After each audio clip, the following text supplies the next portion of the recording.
Kung hanggang ngayon hindi ka pa rin umaasenso, stop blaming the economy.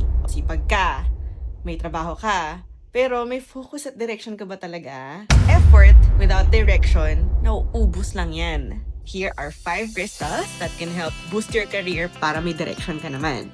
Number 1, citrine. Kasi, lagi ko sinasabi to, this is for money, wealth, and booster ng good opportunities. Number 2 is tiger's eye. Kasi it helps promote confidence at tapang sa decision mo in life. Para laban lang, ganun. Okay, next is pyrite para for career luck, attraction ng success, ayun, para sa mga good opportunity manifester, ganun.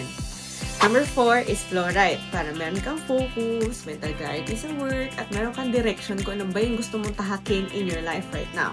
And then number 5, and most importantly, si clear quartz para may amplification ng goals mo sa hard work. So parang ano ba yung goal mo sa buhay? Si clear quartz too. So, hindi naman kulang yung sipag mo eh. Kulang lang yan sa direction. So try mo maglagay ka ng crystals in your life, and it can help you manifest yung gusto mong maatim na win at success in your life. Check out Nadis Crystals only at Sheffy's Crystals, your source of affordable crystals in the Philippines. I'll see you around. Bye!